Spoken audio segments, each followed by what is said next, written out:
سر سید احمد خان اپنے اثاثے کو بیچ کر کے لندن کا انہوں نے سفر کیا اور لائف آف محمد کے مقابلے میں خطبات احمدیہ انہوں نے لکھی، اور جب وہ کتاب منظر عام پہ آئی ہے تو وہاں کے اخبارات میں ایک بہت بڑے صحافی نے لکھا کہ ہندوستان سے آ کر کے ایک شخص نے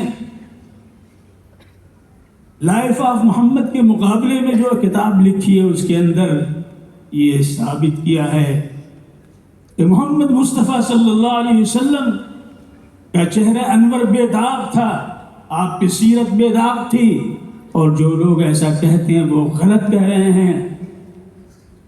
آپ کی زندگی آفتاب و ماہتاب کی طرح سے روشن و منور تھی۔ یہ اس ادارے کے فاؤنڈر ہیں، لہذا یہ حمیت، یہ جوش، یہ غیرت ہمارے دل کے اندر، آنے والی نسلوں کے اندر، ایک ایک فرد کے اندر، مرد اور عورت کے اندر، پڑھے لکھے اور نوکر ملازمین کے اندر اگر یہ چیز نہیں ہے تو شاید سر سید احمد خان کی قبر میں وہ ان کو قرار نہیں ہوگا۔ جو پریشانی ہوگی کہ ہم نے اس لیے نہیں قائم کیا تھا کہ صرف بڑی بڑی ڈگریاں ملتی رہیں، نہیں، ہم نے تو اس لیے قائم کیا تھا تاکہ جناب محمد الرسول اللہ صلی اللہ علیہ وآلہ وسلم کے اسوے کو اختیار کیا جائے اور ساری دنیا پہ سیرت اور قیادت کے مناظر سامنے لائے جائیں۔ لقد کان لکم فی رسول اللہ اسوۃ حسنہ۔ محبت عجیب و غریب چیز ہے میرے عزیزوں، محبت سے جہاں دیکھا کسی نے وہیں پر کے بچھا دی زندگی نے۔ شبستان محبت دشت غربت بھی وطن بھی ہے، یہ ویرانہ قفس بھی، آشیانہ بھی، چمن بھی ہے۔ محبت ہی وہ منزل ہے جو منزل بھی ہے، صحرا بھی، جرس بھی، کارواں بھی، راہبر بھی، راہزن بھی ہے۔ مرض کہتے ہیں سب اس کو، مرض کہتے ہیں سب اس کو، یہ ہے لیکن مرض ایسا چھپا جس میں علاج گردش چرخے کہن کی۔ اگر زندگی کو بنانا ہے تو جناب محمد الرسول اللہ صلی اللہ علیہ وسلم کے زیر سایہ آ جاؤ، آپ کے اسوے کے زیر سایہ زندگی کو گزارو۔ لہذا حضرات صحابہ کی محبت کی مثال آپ دیکھیے کس طرح نچھاور ہوتے تھے۔ آپ وضو فرما رہے ہیں تو پانی کا قطرہ زمین پہ نہیں گر سکتا تھا، اسے لے کر کے اپنے چہرے پہ مل لیا کر۔ ہجرت کا موقع ہے، جناب محمد الرسول اللہ صلی اللہ علیہ وسلم اپنے فرودگاہ سے اٹھے، اپنی سعادت تھے شبستان سعادت سے نکلے اور سیدھے حضرت ابوبکر صدیق رضی اللہ تعالیٰ عنہ کے گھر تشریف لے گئے۔ حضرت علی کرم اللہ وجہہ کو اپنے بستر پہ لٹایا، خطرات منڈلا رہے تھے۔ مکہ مکرمہ کا ہر فرد، اس کے گھرانے کا جوان اب آپ کے گھر کا محاصرہ کیے ہوئے تھا۔ گویا تاریخ میں موب لنچنگ کا پہلا یہ واقعہ ہونے جا رہا تھا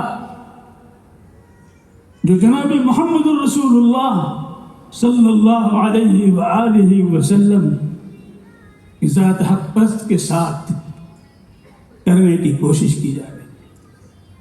حضور صلی اللہ علیہ وسلم نے اپنے فرودگاہ سے نکلتے ہوئے وَجَعَلْنَا مِن بَيْنِ أَيْدِيهِمْ سَدًّا وَمِنْ خَلْفِهِمْ سَدًّا فَأَغْشَيْنَاهُمْ فَهُمْ لَا يُبْصِرُونَ۔ قرآن پاک سورہ یاسین کی آیت آپ نے پڑھی اور ایک مشت خاک لے کر کے آپ نے دیکھا جتنے نوجوان تیر و تفنگ کے ساتھ، شمشیر برہ کے ساتھ کھڑے تھے، انتظار میں تھے، سب کے سروں پہ خاک پڑ گئی اور آپ آسانی سے نکلتے چلے گئے۔ پہلا یہ تحفظ ہے جو قرآن پاک پیش کر رہا ہے۔ اسی لیے اللہ تبارک و تعالیٰ نے فرمایا وَجَاهِدْهُمْ بِهِ جِهَادًا كَبِيرًا، قرآن پاک کے ذریعے جہاد کرو، یعنی قرآن پاک کو اپنی زندگی کا اسوہ بناؤ۔ قرآن پاک روح حیات ہے، قرآن پاک تمہاری زندگی کا نور ہے، قرآن پاک تمہارے اسوے کو کمال تک پہنچانے کا ذریعہ ہے۔ قرآن پاک وہ ہے کہ اگر تم نے یہاں اس کی قدر نہیں کی تو کل قیامت میں اندھے اٹھائے جاؤ گے۔ وَمَنْ أَعْرَضَ عَنْ ذِكْرِي فَإِنَّ لَهُ مَعِيشَةً ضَنْكًا وَنَحْشُرُهُ يَوْمَ الْقِيَامَةِ أَعْمَى قَالَ رَبِّ لِمَ حَشَرْتَنِي أَعْمَى وَقَدْ كُنْتُ بَصِيرًا قَالَ كَذَلِكَ أَتَتْكَ آيَاتُنَا فَنَسِيتَهَا وَكَذَلِكَ الْيَوْمَ تُنْسَى۔ جس نے میرے ذکر سے اعراض برتا، ساری کتابیں پڑھتا ہے، قرآن پاک نہیں پڑھتا ہے، ساری کتابوں کا مطالعہ کرتا ہے، قرآن پاک سے بہت دور ہے۔ اللہ تعالیٰ فرماتے ہیں کہ اس کی معیشت کو ہم تنگ کر کے رکھ دیں گے، ہزاروں میں لاکھوں میں وہ کھیل رہا ہوگا لیکن دل کو قرار نہیں، سکون نہیں، بے تابی بے قراری اس کا پیچھا نہیں چھوڑے۔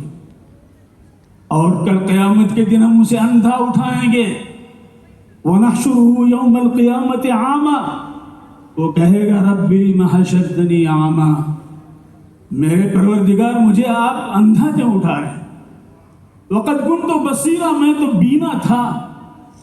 اللہ تعالیٰ فرمائیں گے قَالَ كَذَلِكَ أَتَتْكَ آيَاتُنَا، ہماری آیتیں تمہارے پاس آئیں، ہمارا کلام تمہارے پاس آیا، ہمارے نبی کا اسوہ تمہارے پاس آیا، محبت کی سوغات لے کر کے آیا، نتائج اور کامیابی کی شاہراہ پر ڈالنے کے لیے آیا، اور تم نے اس سے اغماس برتا، لہذا آج اس کی سزا ہے کہ تمہاری بینائی چھین لی جائے۔